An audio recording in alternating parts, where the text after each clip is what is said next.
Well, I thought I'd take some time here and show you guys what I usually take when I go deer hunting. And I bought something new. I don't know if it's going to work, but it was such a cheap price. I went, oh, why not? When you hunt animals, the biggest thing to remember is animals are driven by sex. And it doesn't matter if you're hunting turkey, it doesn't matter if you're hunting deer or what you're hunting. It's amazing how stupid the male gets when you involve sex. And a lot of human beings are like that. But women do have the advantage, that's for sure. They can pick and choose. When it comes to deer, though, they're not choosing a buck for looks or because he's got a nice butt. They're choosing him because they want the strongest. They want to ensure that their babies have the strongest DNA they can give them. So when a buck shows up and another buck shows up, they're going to fight. They're going to put their antlers down. They're going to click them together, and whoever wins, that's when the doe, the female, she's going to look over and go, oh my, that's the one I want. So she's choosing him because of strength, because nature's difficult and it's really hard. So she wants to make sure that her babies have the strongest DNA to survive. In a way, if you think about it, animals actually choose their mates better than human beings do. I see a lot of women making mistakes when they choose different men.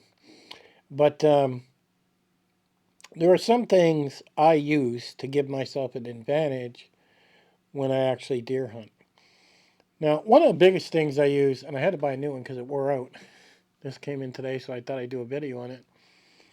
This is the Flex Tone all-in-one boned up deer call. And that's exactly what it is. It's a deer call. And it has multiple deer calls in it. So you don't do nothing to it right here. You just put it around your neck. It's got a reed inside. And you can actually make a grunting sound. Now, if I push a button on top, which squeezes the reed down, I can sound like a fawn. And it depends on how much pressure I blow. If I want to sound like a doe, because a fawn is a baby deer, and that's the doe. And then there's another one which is really hard to squeeze. And the end, if I squeeze it down, I can make a different sound or put my hand over it like this. And I can play with these different sounds. So now these mainly sounds like is you want that buck sound with nothing on it. And you want to bring the buck in. So when the buck here, the male deer hears that, he's going to get pissed off. So he's going to want to come in to where that sound is because he thinks he's ready to fight. Somebody's in here trying to take my women. And a buck can have more than one girl. He doesn't mate with just one. He can have a harem of 7, 10, or whatever if he feels he can handle them all. And he protects them. They're his women. He hears another buck grunting, then he'll come running and expect to fight to keep him. He don't want to give up his sex life, you know. So and these are fairly cheap. I like this one because, and you can get them pretty big too. I like this one because of how small it was, compact. I'm always about weight. I'm always trying to save weight. So this was very, very important on what I needed right off the bat. And I take this all the time when I'm deer hunting. Another item I take is, I don't know if you've heard of this stuff, but this is doe piss. And this is doe piss that basically is in heat. This stuff's a little more expensive. Um, in this particular brand, and I'll have a link in the bottom, but this brand is guaranteed to be from one doe. You got to be careful because some companies will mix and match and it doesn't have the same scent. And these things are Wicks. So what I do with this is I'll take the wick, open the top, stick it in the bottle, and it will absorb up here. The hole you see in the top, well, that's for hanging on a branch, or I can tie a piece of paracord on it and tie it to the back of my boot, drag it across the ground when I walk in, and it has this stuff on it, which basically covers up my smell. If I put a piece of paracord through the loop, and then I tie it right here, and then I tie it through my on the back of my boot, and then I walk in, it basically is spreading that scent across the ground. Now, this has happened to me where a buck has found the smell and literally walked right into my tree stand. He's actually following that scent. And he didn't pick up my scent. So that was the big bonus. So these two things go hand in hand.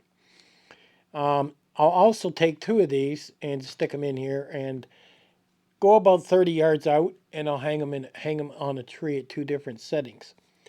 And this way, the deer is going to stop and he's going to stand there and he's going to sniff them a little bit.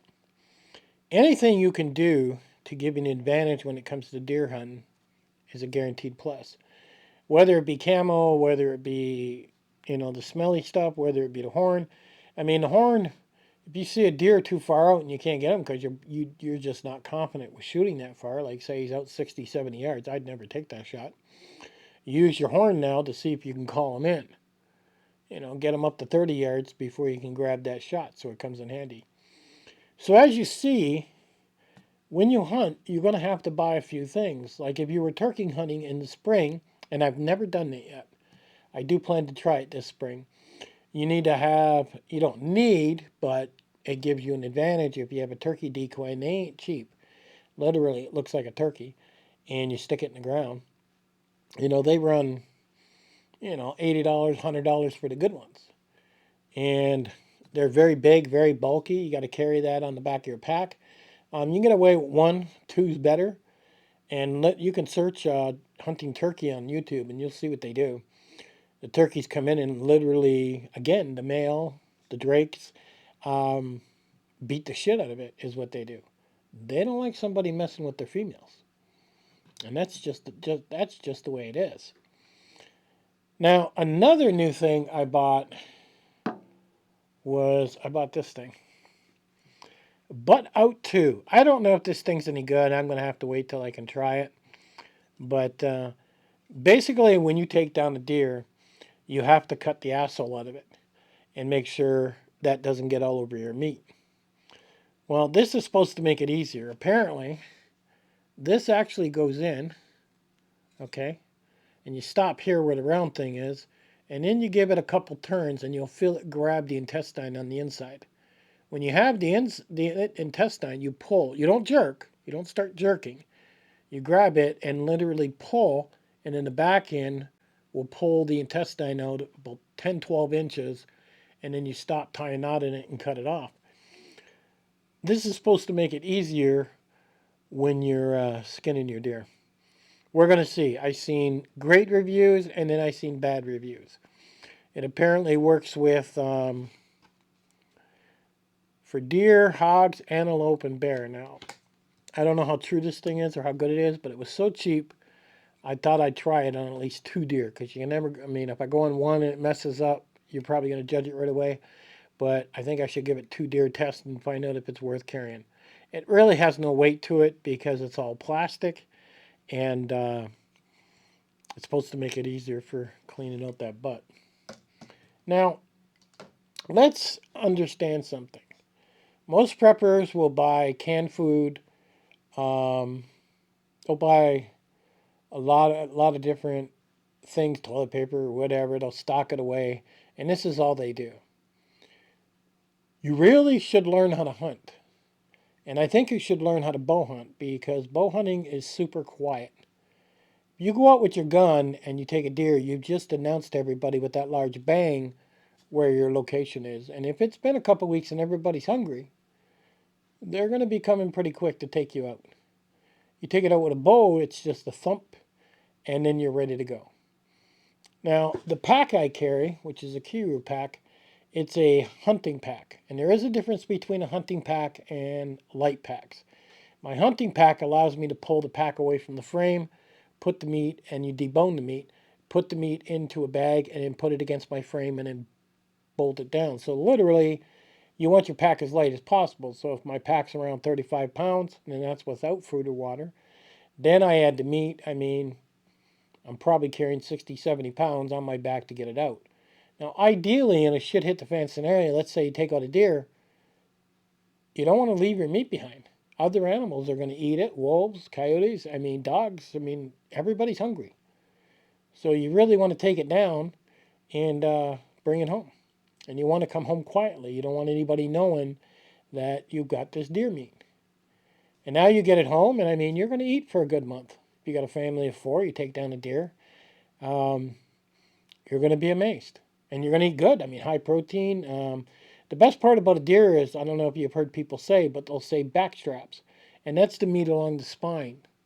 That meat apparently is very high quality, and it actually is. It tastes very good. But you'll notice when people get venison, they'll say, "Oh, I'll give you some venison," and they give them some hamburger or whatever. They're basically giving them the most shittiest cut they can give them. And then when they eat it, they'll cook it up like regular hamburger because they don't know how to cook wild game, and they'll turn around and say, "Oh my God, that's horrible. I don't like that shit." Venison has the highest protein compared to cow or any other animal that's processed. And you got to remember when baby cows come out, they're shoving needles into them, vaccines, everything else. And I don't know if you know this, but when they hang a cow, let's say it's got a big cancer tumor hanging off its leg, they don't throw away the cow. They just cut it out and put the rest in the packages. You don't even know that cow had a cancer tumor. It's kind of gross. But if you learn how to hunt, and it's really not that hard, it literally is practice. A lot of people think, "Oh, I can't shoot a bow." You can shoot a bow. It literally can. You can pick up a $50 sight, put it in your yard, and start shooting it and practice and get used to it. It is addictive because it's so much fun. Trying to put that arrow in that circle is very, very much a lot of fun. And that's the crazy part. I'm actually looking into a brand new sight for my bow. I think it's around, by the time I get it all done, it's going to be probably around $700 by the time I'm done getting it all put in together. And when that stuff comes in, I'll give you a video on that and explain more. But when it comes to hunting, you're going to need some tools to go along with it. Like if you have a rifle at home or a shotgun, you're ready to hunt, right? But do you have a buck call? Even if you don't use a bow, even if you use a shotgun, because you can use a shotgun to take down a deer if you buy a box of slugs. So you got the shotgun. Why not go buy a box of slugs? I don't know what they are, 10, 15 bucks, and put them away. So now in case SHTF does happen, you could have 25 slugs or whatever. That's 25 deer you could take down. It makes a lot of noise, but at least it's better than nothing, is the way I see it. You're going to need some tools to pull in deer, to pull even turkey. You need special calls to sound like a turkey and pull the turkey, and a turkey can sit out in the field. And when you put the decoy out there, I've seen videos, and like I said, I've never hunted turkey, but I've seen videos where the turkey comes running because they know they're being threatened. And if you watch some hunting videos, you'll sit there and you'll giggle and you'll laugh and you'll say, "Look at that stupid male chasing after that female." But believe it or not, most males chase after females, even in our world. So does that make the animal smarter, being the female chooses the male that is the strongest because she wants the best DNA for her kids? Because a lot of women do not choose a man because of that. It is interesting when you start thinking about it. I'm wondering if humans are actually a little bit more stupid and the animals are quite a bit smarter. That's just my opinion. I have links at the bottom for some of this stuff. I really think you should pick some of it up and put it on a shelf. And at least that way, when shit hits the fan, you can actually hunt if you have to. Terrible time to learn when the chips are down and the stress. Better to learn ahead of time so you know what you're doing, because you'll fill that bag very quickly with meat if you know what you're doing. Anyhow, I'll catch you guys on the next one.